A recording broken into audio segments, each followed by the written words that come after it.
नमस्कार दोस्तों, OCN network में आपका स्वागत है। मैं हूं ओमकार चौधरी। सुप्रीम कोर्ट में चीफ जस्टिस ऑफ इंडिया पर जूता उछालने की कोशिश करने वाले हाँ, सीनियर वकील हाँ, डॉक्टर राकेश किशोर ने कुछ खुलासे किए और खुलासा ये है कि वो हार्ट के मरीज हैं।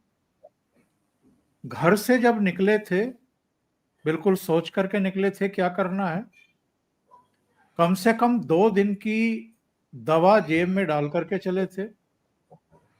उनको पता था कि जो पुलिस की कार्रवाई प्रक्रिया होती है और अगर गिरफ्तार हो गए, अगर मामला दर्ज हो गया तो कितने दिन लग सकते हैं। तो चूंकि बीपी के मरीज थे, हार्ट के मरीज थे, एक वाल्व के बारे में उन्होंने बताया कि मेरा काम ही नहीं कर रहा है। अपोलो में मैं पिछले 8 साल से उसका ट्रीटमेंट भी ले रहा हूं। तो मैं मानसिक तौर पर तैयार होकर के गया था, सोच करके गया था कि ये काम करना है। उनकी उम्र 72 साल है, 72 साल। और जो लोग इसे दलित बनाम अदर बनाने की कोशिश कर रहे हैं, उनको भी उन्होंने जवाब दिया है इंटरव्यू में। उन्होंने कहा कि मेरा नाम है डॉक्टर राकेश किशोर। कौन बता सकता है कि मैं किस कास्ट का हूं? मैं भी दलित हो सकता हूं। तो कोई दलित बैठा हुआ है इसलिए जूता उछालने की कोशिश की गई, ऐसा नहीं है। उनका सीधे सीधे कहना यह है कि मैं भरा बैठा था, मुझे नींद नहीं आ रही थी, कोई दैवीय शक्ति थी जो बार बार मुझे धिक्कार रही थी कि देश जल रहा है, देवताओं का अपमान हो रहा है और आप चैन से सो कैसे रहे हैं। 16 सितंबर की घटना का उन्होंने उल्लेख किया, जब चीफ जस्टिस ऑफ इंडिया ने बी.आर. गवई साहब ने न केवल एक टिप्पणी कर दी थी, बल्कि उस याचिका को भी खारिज कर दिया था जिसमें यह मांग की गई थी कि खजुराहो में जो 7 फीट की एक भगवान विष्णु की प्रतिमा है जो खंडित है, जिसका ऊपर का हिस्सा जो है वो लापता है और ये मुगलों के समय जब आक्रमण हुए थे तब से इस स्थिति में है, उसकी मरम्मत कराने के लिए या उसको पूर्ण कराने के लिए मांग की गई थी। इन राकेश किशोर का कहना यह है कि चलिए, आपने उस याचिका को एक्सेप्ट नहीं करना था और आपको राहत नहीं देनी थी, आदेश नहीं देना था, मान लेते हैं, आपने याचिका खारिज कर दी, आपका अधिकार है भाई। लेकिन आपने जो टिप्पणी की, जो मजाक उड़ाने की कोशिश की कि अपने भगवान विष्णु से जाकर के कहो कि वो अपने सिर को रीस्टोर कर ले और उस प्रतिमा के सामने, उस मूर्ति के सामने जाकर के आप मेडिटेशन करिए। ने कहा कि ये टिप्पणियां बताती हैं कि एक्चुअल में चीफ जस्टिस ऑफ इंडिया के चेयर पर बैठे हुए व्यक्ति के भीतर जो एक गरिमा, एक मर्यादा होनी चाहिए। और बहुत सारे वकील, जूनियर भी सीनियर भी, सब आपको मी लॉर्ड कह करके बुलाते हैं। तो बोला मी लॉर्ड का आपको मतलब है, पता है क्या है? उसकी एक गरिमा होनी चाहिए। 2 दिन बाद जब बवाल हुआ था तो मी लॉर्ड ने कहा था कि मैं सभी धर्मों का सम्मान करता हूं। लेकिन इन वकील साहब का कहना है कि जो सभी धर्मों का सम्मान करते हैं वो इस तरह की मजाक, इस तरह का उपहास किसी का नहीं उड़ाते हैं। वो तो ये भी कह रहे हैं कि चीफ जस्टिस ऑफ इंडिया को देश से माफी मांगनी चाहिए इस तरह की टिप्पणी करने के लिए। क्या वो माफी मांगेंगे? मेरे साथ जुड़ रहे हैं बाबा रामदास जी और वीरेंद्र नाथ भट्ट साहब। तो दोनों को जोड़ करके चर्चा को आगे बढ़ाएंगे। बाबा जी, बहुत स्वागत है आपका। नमस्कार। जय श्री राम, हर हर महादेव। और चूंकि भट्ट साहब भी आ गए हैं तो भट्ट साहब आपका भी बहुत स्वागत है। नमस्कार। तो बाबा जी, सबसे पहले मैं आपके पास आता हूं। इन वकील साहब ने जो जो कहा है कि भाई लगातार हम ये देख रहे हैं कि जो टॉप जुडिशियरी है उसमें सुप्रीम कोर्ट भी और बहुत सारी हाई कोर्ट भी, जब अल्पसंख्यकों, अगर मैं सीधे सीधे कहूं मुसलमानों से रिलेटेड कोई बात आती है तो बड़ी संवेदनशीलता दिखाते हैं, उनके पक्ष में फैसले होते हैं। सनातनियों से जुड़ी हुई याचिकाएं जब आती हैं और जब बहुत विकराल समस्याएं, जैसे हल्द्वानी का नाम खास तौर से उन्होंने लिया है कि मैं तो वहां गया हुआ हूं, रेलवे की जमीन पर जो है वो 50,000 परिवार जो हैं उन्होंने अपने झुग्गी झोपड़ी और कुछ कच्चे पक्के मकान बना लिए हैं। 3 साल से सुप्रीम कोर्ट उस फैसले पर कुंडली मारे बैठे हैं। उसको स्टे कर दिया था कि आप उनको नहीं हटा सकते, बल्कि ये कह दिया था कि उनके लिए पहले कॉलोनी विकसित करो, उनके लिए घर दो। यानी जिन्होंने अवैध तरीके से रेलवे की संपत्ति को कब्जे में किया, अवैध तरीके से वहां अपने कच्चे पक्के मकान बना लिए, उनके लिए सुप्रीम कोर्ट अगर ये कहे कि साहब पहले उनके लिए घर बना करके दो तब उनको वहां से हटाओ, तो ये अजीबोगरीब फैसला है। आप लोगों को प्रोत्साहित कर रहे हैं कि सरकारी जमीन पर, रेलवे की जमीन पर, डिफेंस की जमीन पर कब्जे करो, वहां घर बनाओ और उसके बाद फिर सरकार आपको कच्चे पक्के जो भी है घर बना करके देगी, कॉलोनी विकसित करेगी, तब आप वहां से कब्जा छोड़ो। उन्होंने कहा कि अगर बरेली में बाबा बुलडोजर चला रहे हैं तो उन बारात घरों पर, उन मदरसों या मस्जिदों पर चला रहे हैं जो अवैध तरीके से सरकारी जमीन पर कब्जे करके बनाई गई थी, तो उसका विरोध क्यों, उसके बारे में मॉरिशस में जाकर के टिप्पणी क्यों की जा रही है? जी बाबा जी। सर, ये हम लोग बहुत लंबे समय से देख रहे हैं कि मुस्लिम जिहादियों पर, आतंकवादियों पर, नक्सलियों पर, बलात्कारियों पर, बड़े बड़े गुंडे माफियाओं पर हमारी जुडिशरी, हमारा सुप्रीम कोर्ट बहुत मेहरबान है और नूपुर शर्मा को कहता है कि तुम्हारे कारण पूरे देश में आग लग गई। तो सर, ये इस वकील ने जो सुप्रीम कोर्ट की तरफ जूता लहराया है ना, इसको सुप्रीम कोर्ट को, अगर उनके अंदर जरा भी शर्म बाकी है, अगर कोई पानीदार आदमी होगा ना सर, तो ही शुड रियलाइज कि अब जनता के सब्र का घड़ा भर चुका है। और ये सर, मैंने आज सुबह इस पे एक वीडियो किया है। मैंने कहा था कि अगर बाप के सामने बेटा अगर जूता निकाल ले तो ये जरूरी नहीं है कि वो मारे। उसने अगर मुंह से कोई शब्द भी निकाल दिया या बाप के सामने अगर बेटा जूता निकाल ले तो बाप को डूब के मर जाना चाहिए और बाप को अपने गिरबान के अंदर झांकना चाहिए कि ऐसी क्या बात हो गई कि आज बेटे को मेरे सामने ये व्यवहार करना पड़ा।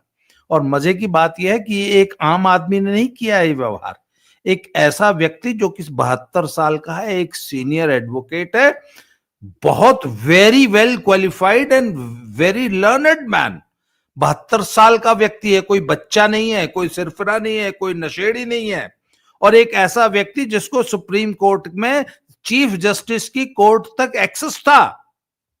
ऐसा आदमी अगर जज साहब के लिए जूता निकाल ले रहा है तो सर ये पूरी जुडिशरी के लिए एक वेकअप कॉल है। पूरी चीफ जस्टिस और जुडिशरी को अपने गिरेबान में झांकने की जरूरत है कि आखिर भारत की जनता हमसे इस कदर निराश क्यों है, ऐसी हमसे क्या गलती हुई।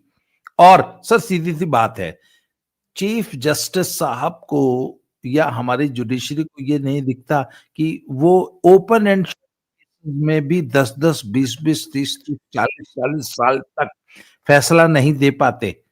लोगों को न्याय नहीं दे पाते। और आखिर जुडिशरी का मतलब ही क्या है? मतलब हमारे देश के लोगों का इस कदर जुडिशरी से विश्वास उठ गया है कि वो बुलडोजर जस्टिस या गाड़ी पलट देने को उचित मानने लगे हैं। वो जानते हैं कि चूंकि कोर्ट से तो कुछ होना नहीं है, इसलिए बेहतर है कि त्वरित न्याय कर दे, पुलिस कर दे, सरकार कर दे। और जब ऐसा कोई त्वरित न्याय या एक्स्ट्रा जुडिशियल, एक्स्ट्रा कॉन्स्टिट्यूशनल न्याय सड़क पे कोई कर देता है, तो मैंने देखा है कि ज्यादातर जनता उसके समर्थन में होती है कि वेरी गुड, यही करना चाहिए।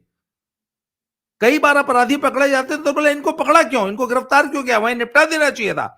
ये कोर्ट में अगर ये इनको अरेस्ट किया, मुकदमा चलेगा तो इनको बिरयानी खिलानी पड़ेगी, 20 साल तक ये मुकदमा चलता रहेगा, इनको वहीं तुरंत निपटा देना चाहिए। तो सर आखिर ये निराशा जुडिशरी के प्रति जनता में क्यों है? तो जज साहब को इस पर विचार करना चाहिए। जी बहुत सही बात आपने कही है वीरेंद्र जी। जस्टिस वर्मा कैश कांड, इसके अलावा अपनी संपत्ति की घोषणा नहीं करना और कॉलेजियम सिस्टम के जरिए अपने चहेतों को ही जज बनाते रहना, बाहर के लोगों की एंट्री नहीं होने देना, ये 3 बड़े कारण माने जा सकते हैं कि जो जुडिशरी है वो अब पूरी तरीके से कटघरे में है और उसकी विश्वसनीयता पर एक बड़ा प्रश्न चिन्ह खड़ा हो गया है। मैं आपको 2 उदाहरण देता हूं। अभी हाल में 10 दिन पहले prime minister economic advisory council के मेंबर संजीव सान्याल का बयान आया था कि भारत के विकास में सबसे बड़ी बाधा जुडिशरी है। उसको लेकर के सुप्रीम कोर्ट बार एसोसिएशन के जो प्रेसिडेंट है विकास सिंह ने बड़ी आपत्ति जताई है और कुछ लोगों ने शायद मुझे नाम याद नहीं है, पत्र भी लिखे है अटॉर्नी जनरल को कि इस पे कार्रवाई की जाए। अब बाधा कैसे है? गाजियाबाद में एक बहुत बड़ा स्टील प्लांट है भूषण स्टील। उसके ऊपर 40-50 हजार करोड़ रुपए का लोन का डिफॉल्ट था। आपको मालूम है कि अप्रैल 2017 में इंसॉल्वेंसी बैंकरप्सी कोड का एक बिल पास हो चुका है पार्लियामेंट में, जिसमें बैंक जो है हर किस्म के डिफॉल्टर का मामला जो है वो भेजता है नेशनल कंपनी लॉ ट्रिब्यूनल को। अब सरकार की कोई भूमिका नहीं है और सीधे जो है और एनसीएलटी हाई कोर्ट लेवल की कोर्ट होती है और उसके ऊपर अपीलेट कोर्ट है। एनसीएलटी में और उसकी समय सीमा है कि कोई भी लोन डिफॉल्ट का मामला, जो कंपनी जो है डिफॉल्टर है उसका लिक्विडेशन होना है या उसका रिवाइवल होना है या उसका लोन कोई और खरीदेगा, उसकी समय सीमा तय है 240 डेज या 180 डेज। उससे कहीं ज्यादा सीमा में जाके मामला तय हुआ। जिंदल स्टील ने उसके लिए 30,000 करोड़ रुपए जो है में डील हो गई और उसने जो है मार्केट से बैंक से बोरो करके पैसा जमा कर दिया और बैंक का करीब 30,000 करोड़ रुपए जो है पैसा रिकवर हो गया। 2 महीने पहले सुप्रीम कोर्ट की एक बेंच ने उस फैसले को जो है क्वाश कर दिया। उसके बाद रिव्यू पिटीशन हुई, उसके बाद जो है फिर ये फैसला बहाल हुआ। अब आप सोचिए बैंकों का पैसा लगा हुआ है और 3 साल 3.5 4 साल की प्रक्रिया के बाद वो लोन का सेटलमेंट हुआ और बैंकों का पैसा वापस आया और उसको सुप्रीम कोर्ट ने क्वाश कर दिया, लेकिन वो मामला बहाल हो गया। और उसी तरीके से एक मामला था आपके वोडाफोन का, जब प्रणब मुखर्जी थे फाइनेंस मिनिस्टर, तो वो बैक डेट से प्रोस्पेक्टिव इफेक्ट से उसके ऊपर टैक्सेशन का आदेश कर गए थे। वो मामला जो है कम से कम 14 साल चला है, 2011 में आया था और उसके चलते वोडाफोन कंपनी डूब गई और वोडाफोन के ऊपर जो गवर्नमेंट का बकाया निकला है करीब 40,000 करोड़ रुपया, वो कंपनी को सरकार ने बचाने के लिए उस कंपनी की 40% इक्विटी होल्डिंग वो सरकार के नाम हो गई। तो एक तरीके से वो मोबाइल फोन कंपनी जो है वो सरकारी कंपनी बन गई। तो इस तरह के सैकड़ों मामले हैं जहां बैंकों का और फाइनेंशियल इंस्टीट्यूशन का हजारों लाखों करोड़ रुपए बकाया है और वो जो है वो सालों साल चलता है हाई कोर्ट में, सुप्रीम कोर्ट में, एनसीएलटी में, उसके बारे में सुप्रीम कोर्ट को कभी हमने चिंता जाहिर करते नहीं देखा। हाँ, अब अभी दिल्ली में आवारा कुत्तों को कंट्रोल करने के लिए अभियान चला, तो सुप्रीम कोर्ट ने लगातार सुनवाई करके जो है आवारा कुत्तों को राहत दे दी। आप बताइए। और हल्द्वानी में रेलवे ट्रैक के बगल में हजारों लोग रेलवे की अरबों रुपए की संपत्ति दबाए बैठे हैं, जमीन दबाए बैठे हैं, और वो यात्रियों की सुरक्षा के लिए और रेल ट्रैवल मूवमेंट के लिए भी खतरा हो सकता है। उसके ऊपर कितने साल हो गए आम आदमी को याद भी नहीं होगा। संजीव सान्याल ने जो दुखती रग पे हाथ रखा। अब जो इसके पहले जो थे चीफ जस्टिस चंचूड़ साहब, वो तो वोकिज्म के, लेफ्टिज्म के बादशाह थे। वो तो जो है केवल जेंडर पे बहस करते रहे। उन्होंने सुप्रीम कोर्ट के परिसर में एक नया टॉयलेट बनवा दिया है जो मेल फीमेल दोनों के लिए है। वो कहते जेंडर क्या होता है। अब बताइए, करोड़ों मुकदमे पेंडिंग है हाई कोर्ट में, सुप्रीम कोर्ट में, और चंचूड़ साहब ने 12-14 उसमें हियरिंग की, और वहां केवल जो वो एजेंडा है कि अगर एक पुरुष साड़ी पहन के घूम रहा है, ये उसका मूल अधिकार है। तो ये जेंडर की डिबेट जो है, स्त्री पुरुष में कोई अंतर नहीं होता, जेंडर क्या होता है न, और स्त्री पुरुष क्या होता है। आप देखिए, सारी डिबेट जो है आपको नेट पे सब मिल जाएगी। ये इन सब चीजों पे समय हमारा कोर्ट का बर्बाद हो रहा था। ये सब तो होता आया है। सबसे बड़ी बात यह है कि इस देश में 1947 से जो और 1950 में जो हमारा संविधान बना, तो एक रेड लाइन खींच दी गई है। ये पॉलिटिकली करेक्ट है, इसके बारे में आप नहीं बोलेंगे। बाबा जी भगवा कपड़ा पहने बैठे हैं। अगर आज से ये 25-30 साल पहले अगर टीवी चैनल में आते क्या भगवा पहन करके, तो इनको स्टूडियो में प्रवेश नहीं मिलता कि भगवा कैसे पहन लिया आपने। भगवा जो है ये एक जो है संकीर्णता का प्रतीक है। तो ये जो नेहरूवियन कम्युनिस्ट वहाबी जो गठबंधन है, या जो संजय दीक्षित जी बोलते हैं पंचमक्कार, यानी मुल्ला, मैकाले, मिशनरी, मीडिया और माफिया, ये जो 5 लोग हैं, ये जो पंचमक्कार हैं, ये इनका शासन आज भी चलता है। कश्मीर फाइल जो फिल्म बनी थी, उसमें जो एक जो महिला ने रोल निभाया है, पल्लवी जोशी ने, जेएनयू के प्रोफेसर का, वो कहती है कि सरकार उनकी है, सिस्टम हमारा है। ये आज भी और नरेंद्र मोदी के 11 साल पीएम बनने के बावजूद भी कोई बदलाव नहीं आया। मैंने एक आईएएस अफसर से कहा कि जिस तरीके से प्राइम मिनिस्टर ने देश की इकोनॉमी को संभाला और जिस तरीके से रिफॉर्म्स लागू किए, जिस तरीके से देश का कोविड का मैनेजमेंट हुआ, और उसके बावजूद इतनी प्रतिकूल अर्थव्यवस्था हालात के बावजूद इकोनॉमी को संभाला, और आज भारत का जो इन्फ्लेशन लेवल है, जो महंगाई है, वो हिस्टोरिक लो पे है, 2% पे। ये सारी चीजें जो स्टाइल ऑफ गवर्नेंस है, कैसे देश को मैनेज किया गया, देश की डिफेंस को संभाला, इंटरनेशनल रिलेशंस को संभाला, जियोपॉलिटिकल गेम में इंडिया का एक भूमिका को स्पष्ट रूप से भारत ने स्थापित किया, दुनिया को बताया कि भारत भी कुछ है, और देश की जनता के हर वर्ग को राहत मिली है। वो 2013-14 के बजट में जो इनकम टैक्स में जो छूट थी, वो 2 लाख रुपए की थी साल में, आज वो 13.25 लाख है। ये अपने आप में चमत्कार है। 80 करोड़ लोगों को पिछले 5 साल से मुफ्त में गेहूं चावल मिल रहा है। ये चमत्कार है। 6-7 सालों 8 सालों में 45 लाख करोड़ रुपया लोगों के खाते में सीधा पहुंचा है। लेकिन ये मैंने कहा कि ये बात जो मसूरी में लाल बहादुर शास्त्री एकेडमी है, जहां आईएएस अफसर की ट्रेनिंग होती है, वहां ये पढ़ाई जानी चाहिए। उन्होंने कहा ये कभी नहीं होगा। वहां आज भी सारे जो वहां इंस्ट्रक्टर्स हैं, जो लोग वहां लेक्चर देने आते हैं, या जो वहां फैकल्टी के लोग हैं, वो सारे के सारे मार्क्सवादी हैं अभी भी। तो सुप्रीम कोर्ट भी जो पॉलिटिकली करेक्ट का जो मानक है कि ये रेड लाइन है, उनको मालूम है कि हिंदू इतना संगठित नहीं है, तो हिंदू के लिए कुछ भी बोल दो। और इसकी लंबी श्रृंखला है कि सुप्रीम कोर्ट में किस तरीके से जजेस ने हिंदू धर्म के को लेकर के बहुत ही उपहास की मुद्रा में और बहुत ही डेरोगेटरी टिप्पणियां की हैं, लेकिन कभी कोई जो है इसका रिएक्शन नहीं हुआ। आज एक रिएक्शन हो गया है। तो आज सुप्रीम कोर्ट को पूरे देश में अब ये मैसेज चला गया है कि सनातन की जो सनातनियों की जो राजनीतिक और सिविलाइजेशनल जो उनकी सभ्यता की जो जो जो चेतना है वो बढ़ रही है। अब वो उनकी आंख खुल रही है, अब वो जाग रहे हैं। उनको मालूम अब ये उनको धीमे धीमे मालूम हो गया है कि हम बहुत प्राचीन महान सभ्यता के हम वो हमको मिली है विरासत में।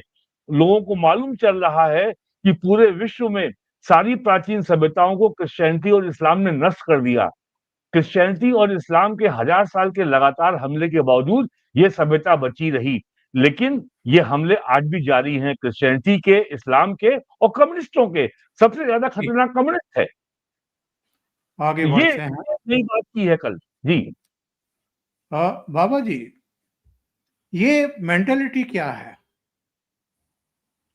हिंदुओं को एक तरीके से उपेक्षित ही नहीं करना, उनका उपहास उड़ाने की कोशिश करना, और वो भी चीफ जस्टिस ऑफ इंडिया के द्वारा। इन्होंने, राकेश किशोर ने अपने इंटरव्यू में ये कहा है कि भाई आपको याचिका खारिज करनी थी, आप कर देते, लेकिन आपने उसका उपहास उड़ाया, आपने मजाक उड़ाया। आपने कहा कि आप विष्णु भगवान की प्रतिमा के पास जाइए, उनसे रिक्वेस्ट करिए कि वो अपने सिर को रिस्टोर कर लें, आप वहां जाकर के मेडिटेशन करिए। उन्होंने कहा कि ये सीधे सीधे उपहास था। सब मीलोड कहते हैं उनको, जूनियर वकील हों, सीनियर वकील हों, सब बड़े से बड़ा वकील। मीलोड का अर्थ भी पता है उनको, आपको कैसे व्यवहार करना चाहिए, क्या इसकी समझ है? सर मैं एक बात बताऊं, वो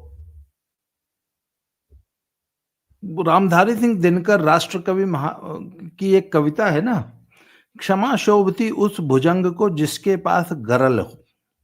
वो उसको क्या जो दंतहीन विषहीन विनीत सरल हो।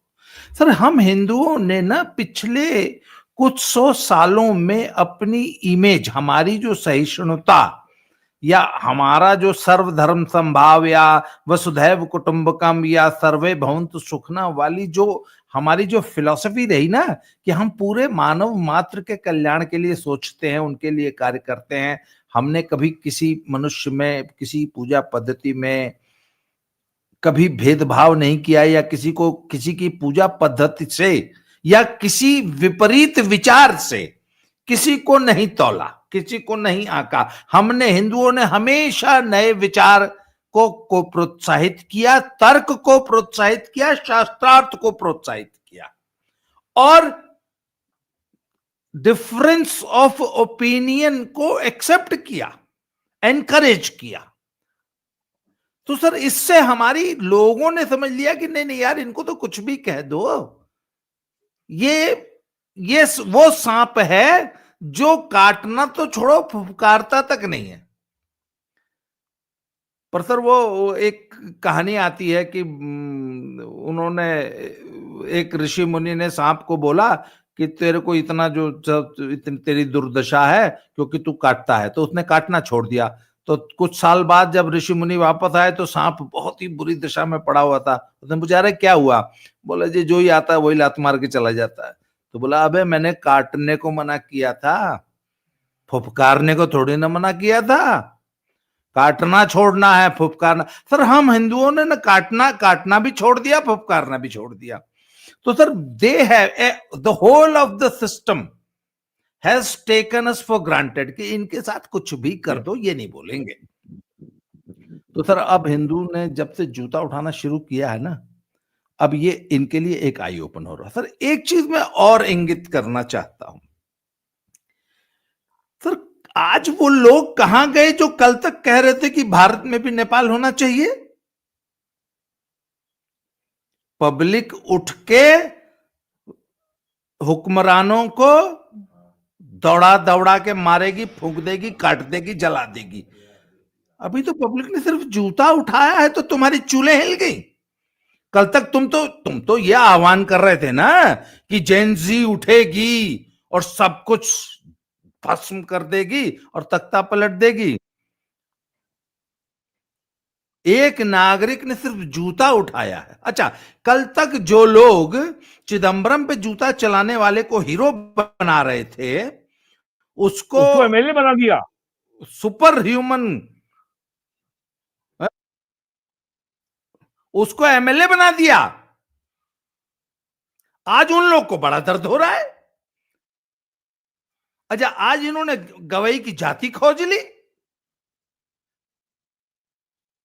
अच्छा, अगर गवई ब्राह्मण होते तो तब ये किस मुद्दे पे विरोध करते? तो सर, इस जूता कांड ने बहुत लोगों को एक्सपोज किया। मैं तो उन नेपाल वालों से मैं पूछता हूं, क्यों बेटा बने नेपाल? अभी जूता उठते ही तुमको नानी याद आ गई। जिस दिन सचमुच नेपाल बनने लगा, उस दिन क्या करोगे? तो सर, ये जो जूता कांड है ना, ये बहुत लोगों के लिए आई ओपनर है और होना भी चाहिए। और सर, हिंदुओं के लिए भी एक आई ओपनर है। उठिए, प्रतिकार कीजिए। और ये जितने मिलॉर्ड बने फिरते हैं ना, एक तो इनको जमीन पे लाने की जरूरत है कि you are not a lordship, you are simply a जज हु सर्वाइव्स और on our money, tax payers money से तुम ऐश करते हो। Yes, yes. तुम एक सामान्य ह्यूमन बीइंग हो जिसको हमने अपॉइंट किया है और जस्टिस देने के लिए, और जिसमें तुम बुरी तरह फेल हुए हो। And I am sorry to say that Indian judiciary is the most corrupt department in this country, the most inefficient, सबसे निकम्मा, सबसे नकारा, सबसे बेकार और सबसे करप्ट यदि कोई विभाग है इस देश में तो वो इंडियन जुडिशरी है, जिसकी कीमत, अब मैं सर ज्यादा, अब मुझे याद है आपने याद दिलाया था कि थोड़ा शब्दों का परहेज करना है, नहीं तो ये तो टके टके में बिकने वाला डिपार्टमेंट है। आपको मालूम है सर, लोअर जुडिशरी में तो हर मुंसिफी, हर तहसील और हर डिस्ट्रिक्ट अदालत में दलाल वकील बैठे हैं जिनका काम ही सिर्फ दलाली करना है, और जज की पोस्टिंग से पहले उसके पास दलाल पहुंच जाते हैं और जस्टिस खरीदा जाता है, right from the lowest judiciary to the top most judiciary. और ये बात जज साहब को समझ लेनी चाहिए इस जूता कांड के बाद। अब 3 बातें मैंने भट्ट साहब को पूछी थी, वो थोड़ा सा अलग दिशा में चले गए। मैंने उनसे कहा था कि जस्टिस वर्मा कैश कांड, इसकी वजह से क्या जुडिशरी की रही सही थोड़ी बहुत जो बची थी साख वो मिट्टी में मिल गई है। नंबर 2, सबको अपनी संपत्ति घोषणा करने का निर्देश रहता है, सब अपनी संपत्ति घोषित करते हैं, ऑनलाइन करते हैं। अभी भी सुप्रीम कोर्ट में भी, हाई कोर्ट्स में भी बहुत सारे जज ऐसे हैं जिन्होंने अपनी संपत्ति की घोषणा नहीं की। तीसरे, भारत अकेला देश है पूरी दुनिया में जहां कॉलेजियम सिस्टम है। ये कहते हैं कि अपनी नियुक्ति भी हम खुद करेंगे, ट्रांसफर पोस्टिंग भी हम ही करेंगे, और अगर आप हमारे कहने पर किसी जज की नियुक्ति नहीं करेंगे तो हम आपको फटकारेंगे भी, यानी जो मालिक है उसको फटकारेंगे भी। तो ये कई कारण ऐसे बने हैं जिनकी वजह से जुडिशरी ने अपना सम्मान खो दिया है। पहले बाबा जी, उसके बाद भट्ट साहब जी। आप म्यूट हैं, आप म्यूट हैं। सर, मैंने बोला ना, वो एक निकम्मापन होता है कुछ लोगों में, कुछ अफसर निकम्मे होते हैं, वो नॉन परफॉर्मर्स होते हैं, वो परफॉर्म नहीं करते, फिर भी अपने पदों पे पड़े रहते हैं और पर्क्स को एंजॉय करते रहते हैं। तो सर, बात ये कि जुडिशरी परफॉर्म नहीं कर रही है, और परफॉर्म करने के लिए तत्पर कब नजर आती है? नक्सली आ जाए कोई, आतंकवादी आ जाए कोई, देशद्रोही आ जाए कोई, कोई बहुत बड़ा अपराधी आ जाए, कोई पाकिस्तानी आ जाए कसाब जैसा, या वो जो था जिसने पार्लियामेंट पे हमला किया था, कौन गुरु था, अफजल गुरु, उनके लिए ये रात को 2 बजे, या वो तीस्ता सीतलवाड़, उनको न्याय मिलेगा। उनके लिए ये रात को 2 बजे अदालतें खोल के बैठ जाते हैं। परंतु कॉमन मैन या हिंदू कॉज के लिए जब कोई आदमी इनके पास जाता है तो ये कहते हैं कि जाओ वहां भगवान से कहो खुद अपनी गर्दन ठीक कर ले या खुद को रिस्टोर कर ले। और यही जुडिशरी नूपुर शर्मा की बात तक सुनने को तैयार नहीं है। तो सर बात यह है कि ये जुडिशरी ने जो अपनी दुर्गति कराई है ना इस देश में, आज जो सर जो कॉन्स्टिट्यूशनल संस्थाएं हैं उनका एक फेथ होता है, उनके ऊपर लोगों को ट्रस्ट होता है। यदि आज आप एक सर्वे करा लेंगे तो सबसे बड़ा ट्रस्ट डेफिसिट अगर किसी संस्था और किसी वर्ग के प्रति है तो वो इंडियन जुडिशरी है। इंडियन जुडिशरी से भारत की जनता पूरी तरह निराश हो चुकी है। सर मैं खुद ये बात कहता हूं कि मुझे मोदी सरकार से बहुत आशाएं थी कि कुछ रिफॉर्म्स तो ये सरकार जरूर करेगी, परंतु जो सबसे इंपॉर्टेंट 2 रिफॉर्म्स थे उसमें ये सरकार बुरी तरह फेल हुई है। सबसे पहला जुडिशियल रिफॉर्म्स और दूसरा ये जो फार्मास्यूटिकल लॉबी की जो लूट डकैती इस देश में चल रही है, और 3 पैसे की दवाई 30 रुपए में जो ये 300 रुपए में बेच रहे हैं, ये 2 विभागों पर ये सरकार नकेल कसने में नाकामयाब रही है। और दोनों ही इंस्टीट्यूशंस के प्रति आज डॉक्टर को लोग कफन खसोट बोलने लग गए हैं। प्राइवेट अस्पताल माने लूट का अड्डा, जो आपकी किडनी निकाल के बेच देगा, ये है उनका ट्रस्ट लेवल। और जुडिशरी का तो उधर भगवान ही मालिक है, वो हमने देख लिया। और कल बाबा जी प्रधानमंत्री 2 काम हुए हैं। पहला, सरकार ने प्रयास किया था नेशनल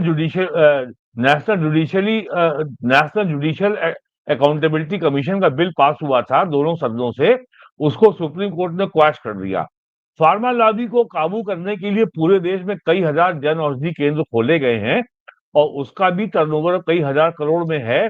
फार्मा लॉबी के ऊपर काफी अंकुश लगा है और वहां पे ब्रांडेड नहीं केवल जेनरिक दवाइयां बिकती हैं, जो दवाइयां जो लोगों को ब्लड प्रेशर और ये डायबिटीज की दवाइयों का जिनका महीने का नियमित खर्चा है, उनको जो हजारों रुपए खर्चा होता था वो अब कुछ 100 रुपए में आ गया। ये फर्क आया है, ऐसा नहीं है। लेकिन अभी बहुत काम किया जाना बाकी है, लगातार काम किया जाना बाकी है। ये 1-2 काम से कुछ नहीं होगा। लेकिन ये जो कल घटना हुई है, इसने जुडिशरी में रिफॉर्म की बहुत मजबूत आधारशिला रख दी है। ये मामला यही नहीं रुकेगा, ये मामला अब आगे जाएगा।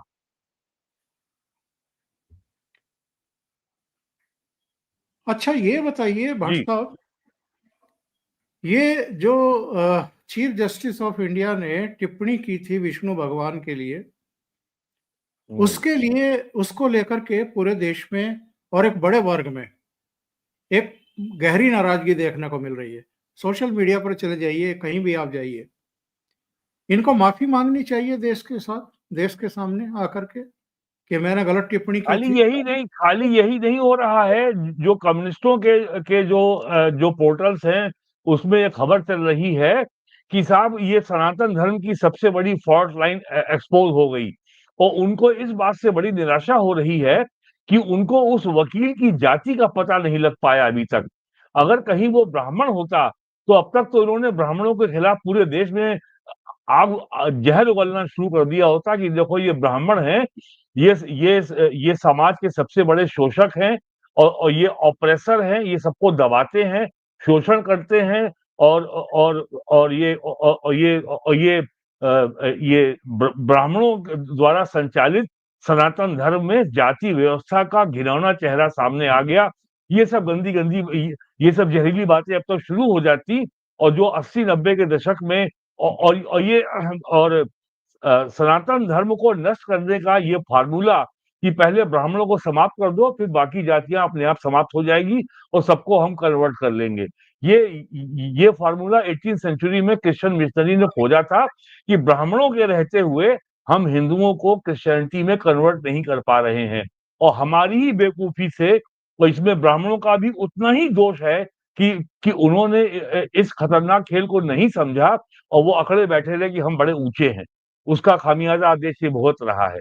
तो जाति व्यवस्था को, देश को जाति में बांटने के लिए राहुल गांधी परेशान है, अखिलेश यादव परेशान है, पूरा इंडी जिहादी अलायंस परेशान है। और इस घटना से तो इनकी बातें खिल गई कि अगर कहीं ये ब्राह्मण निकल जाता तो हमारा काम आसान हो जाता। इन्होंने जाति के नाम पर समाज में जहर घोलने की हर संभव कोशिश की, लेकिन इस वर्ष अप्रैल में केंद्र सरकार ने इनकी इस मांग को मान लिया कि अगले वर्ष जो जनगणना शुरू होगी उसमें जाति की जनगणना भी होगी। तो जाति के मुद्दे को, तो ये कम्युनिस्टों को इस बात का बड़ा दुख हो रहा है कि जाति के मुद्दे को जो है इससे हवा नहीं दे पा रहे हैं हम। प्रयास जारी है, हो सकता है कल तक जाति खोद लें उसकी, कि वो वकील किस जाति का है, मैं नहीं जानता और ना ही मुझे जानने में कोई मुझे रुचि है। लेकिन ये इस घटना को भी के सहारे भी ये जो जिहादी वामपंथी गठजोड़ है इस देश में, उसको लग रहा है कि उसके हाथ में बैठे बिठाए एक बड़ा मुद्दा आ गया, देश में अस्थिरता पैदा करने का और सिविल वॉर जैसी हालात पैदा करने का। भट्ट साहब, आपसे एक सवाल और है। ये जो जी बाबा जी अभी आता हूँ। ये जो रायबरेली के ऊंचा हार में एक घटना हुई है, हरिओम की पीट करके हत्या कर दी गई, उसको चोर समझ करके। अब ये उसको हरिओम के बजाय हरिओम वाल्मीकि कह करके प्रचारित कर रहे हैं, मीडिया भी, कांग्रेस पार्टी भी। और ये फिर से इनकी वही चालबाजी, वही शातिर दिमाग। क्या जो वो स्कूल में पढ़ता होगा वहां भी उसका पूरा नाम हरिओम वाल्मीकि लिखा जाता था? घर वाले भी क्या उसको हरिओम वाल्मीकि कहते थे? आस पड़ोसी, उसके रिश्तेदार भी उसको हरिओम वाल्मीकि के नाम से जानते थे? देखिए, वो कोई भी हो, वो किसी जात का भी हो, ये जो उसकी अस्वाभाविक जो मृत्यु हुई है, ये बहुत दुखद है और इसकी कड़े शब्दों में निंदा की जानी चाहिए। कांग्रेस को उसके प्रति कोई संवेदना नहीं है। कांग्रेस को केवल लग रहा है कि हमारे हाथ ये एक मुद्दा लग गया है, इससे हम योगी आदित्यनाथ की सरकार के खिलाफ हम विश्व अमन कर सकते हैं, वो कर रहे हैं। और आज लखनऊ में जीपीओ पार्क में महात्मा गांधी की मूर्ति के सामने कांग्रेस के अध्यक्ष अजय राय ने वहां पे मोमबत्ती जलाई और काफी लोग इकट्ठा हुए और वहां पे उन्होंने उन्होंने राग अलापा है कि साहब इसको जो है बीजेपी के लोगों ने इसलिए मार दिया कि उसने राहुल गांधी का नाम लिया था। कल दिल्ली में मल्लिकार्जुन खड़गे ने और राहुल गांधी ने एक ज्वाइंट स्टेटमेंट भी जारी किया है। तो कास्ट का कोई मुद्दा उनको मिल जाए और गांवों में चोर समझ के मार देना, ऐसी घटनाएं होना कोई बहुत असामान्य बात नहीं है, लेकिन फिर भी किसी भी व्यक्ति की असामान्य मृत्यु बहुत दुखद है। It's most unfortunate and it should be condemned in the strongest terms. लेकिन कांग्रेस जिस तरीके से इससे पॉलिटिकल माइलेज लेने का, राजनीतिक लाभ लेने का जो प्रयास कर रही है, ये भी उतना ही सख्ती से और सख्त शब्दों में उसकी भी निंदा की जानी चाहिए। और आप देखिएगा इन नेक्स्ट 2 डेज ये भूल जाएंगे, कोई नया मुद्दा मिल जाएगा। लेकिन आज तो खबर बन गई, कल भी खबर बन गई थी, आज भी बन गई, टीवी में चल गया, विजुअल चल गया और जो मैसेजिंग वो करना चाहते थे थोड़ा बहुत तो कर ही लिया। जी बाबा जी, आप कुछ कहना चाह रहे थे? इनफैक्ट सर, मैं यही विषय उठाना चाहता तो आपने उठा दिया। सर, मैं इतना जानता हूं कि जो लोग जाति जनगणना का हल्ला मचा रहे हैं ना, राहुल गांधी से उनकी जाति पूछी जाएगी ना, तो शायद वो उसका जवाब नहीं दे पाएंगे। पहली बात। दूसरी बात है सर कि उस लड़के को, हरिओम वाल्मीकि को वाल्मीकि कह के प्रचारित किया जा रहा है, पर उस केस में भी उसको पीट पीट कर मारने वालों के नाम अभी उजागर नहीं हुए हैं। जिस क्षण उन हालांकि पुलिस ने वो वीडियोस देख देख के कुछ लोगों को चिन्हित किया और वहां पे गिरफ्तारी की प्रक्रिया चल रही है। अभी आजकल में वो जब गिरफ्तारियां 20-25 हो जाएंगी और सर जैसे ही उनके नाम पब्लिक डोमेन में आएंगे, आप देखिएगा ये मामला भी टाइम टाइम फेस हो जाएगा राहुल गांधी का, क्योंकि सर कांग्रेस को ये पता है कि वो सब आरएसएस बीजेपी के कार्यकर्ता हैं। जी, कांग्रेस को मालूम है ये। इन्होंने तो रोहित वेमुला को भी दलित बना दिया था साहब।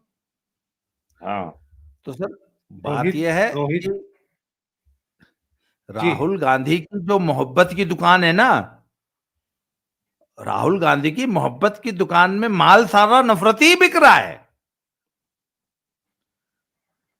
मोहब्बत ये की राहुल दुकान तो सब कुछ, मोहब्बत की दुकान तो वेश्यालयों को बोलते हैं। सर मैंने पिछली एक पोस्ट में लिखा था कि मैंने कहा राहुल गांधी की मोहब्बत की दुकान में जो है टॉयज बिक रहे हैं। राहुल गांधी की टॉयज की दुकान है। वो जब बाहर जाते हैं सर, ये जो ऐसे भी सर आपको पता है, ये जो बैंकॉक साइड जितने भी कैरियर ये जाते थे जो एक एक महीने में 10-10 चक्कर लगाते हैं बैंकॉक के, वो सब टॉयज लेके आते हैं। टॉय इंडस्ट्री सब वहीं से सप्लाई करती है। तो राहुल गांधी की मोहब्बत की दुकान में वही सब बिक रहा है। और सर बात यह है कि देखिए राहुल गांधी की सारी टूल किट्स बुरी तरह फेल हो रही हैं। अभी लेटेस्ट जो राहुल गांधी की टूल किट फेल हुई है वो आई लव मोहम्मद वाली टूल किट फेल हुई है। तो सर अब राहुल गांधी बरेली में, हाँ, तो सर राहुल गांधी आज एक और लग गया है आपका बैनर गोरखपुर में कि साहब हम सब्र में हैं, कब्र में नहीं है। I love Mohammed. अच्छा, हम सब्र में हैं, हम हाँ, मतलब वो उसमें धमकी निहित है। जी बिल्कुल, हम सब्र में हैं, सब्र में नहीं है। हाँ, हम सब्र कर रहे हैं, हमारा भी समय आएगा, हम मरे नहीं है अभी, हमारा समय आएगा। तो सर बात यह है कि राहुल गांधी और उनका पूरा जो गिरोह है, they are badly in need of some new tool kits. इनकी पुराने टूल किट सब पहले, और मैंने सर पिछले, आपको सर याद होगा ओमकार सर, मैंने कहा था कि देखिए किसान आंदोलन इनका फेल हो गया, जेनजी ने इनको जवाब दे दिया, अन्य सारे मुद्दे इनके फेल हो गए। इनको एक बहुत बड़ी आशा थी कि शायद मुसलमान सड़क पे उतर के मेरे लिए कुछ करे, मुझे गद्दी पे बैठाने के लिए कोई तख्ता पलट मुसलमान कर देगा। वो मोहम्मद की आई लव मोहम्मद की टूल किट भी फेल हो गई। तो सर अब इनके पास सिर्फ एक ही टूल किट बची है जिसका प्रयोग करना ये कोशिश करेंगे, वो है आरक्षण, संविधान बचाओ। और इसी तरह कोई फर्जी दलित उत्पीड़न का मुद्दा निकालकर दलितों को उद्वेलित कर उनके आरक्षण इत्यादि जैसे किसी मुद्दे। सर एक और मॉडस ऑपरेंडी हो सकती है, मैं आपको बता रहा हूं, वो होता है ना सर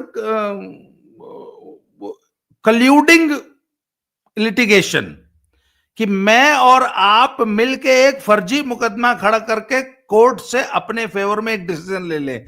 सर इनमें से कोई एक आरक्षण पे कोई रिट दाखिल करेगा, इन्हीं का आदमी, और उस पर सुप्रीम कोर्ट कोई ऐसा फैसला दे देगा जो कि आरक्षण के ऊपर चोट करने वाला होगा, और इसको लेके ये सड़क पे उतर सकते हैं। लिटिगेशन भी यही शुरू करेंगे, फैसला भी यही दिलवाएंगे, और उसके बाद सड़क पे आग लगाने का काम भी यही करेंगे। इसके अलावा सर अब कोई टूल किट बची नहीं है। इसलिए ये जातीय संघर्ष ही एकमात्र टूल किट राहुल गांधी के तर्कश में बची है। मैं हमेशा अपने देश के सभी नागरिकों से ये कहता हूं कि राहुल गांधी से सावधान रहो। इसकी मोहब्बत की दुकान में सिर्फ पेट्रोल बिकता है, बारूद बिकता है, आरडीएस बिकता है, इसके और देश को तोड़ने का सामान बिकता है, और इसकी दुकान में कुछ नहीं है। जी, अभी तो हाइड्रोजन बम बाकी है उनका, अभी हाइड्रोजन बम बाकी है। वो बिहार चुनाव में सामने आ जाएगा। सर वो रायबरेली में 5 लोग अब तक गिरफ्तार हुए हैं, जिसमें 2 पासवान हैं, 2 मौर्य हैं, और एक ठाकुर साहब हैं, मतलब 5 में से 4 पीडीए है। पीडीए ने ही पीडीए को मारा है। ये अभी जी, लेटेस्ट अब खबर में अब तो राहुल जी। गांधी वर्सेज अखिलेश यादव। जी जी सही है। चलिए कल तक इंतजार करते हैं। कल फिर रात को 8:30 बजे मिलते हैं। बहुत बहुत धन्यवाद वीरेंद्र जी और बाबा रामदास जी। नमस्कार। नमस्कार। तो जय श्री राम, हर हर महादेव। जय श्री राम।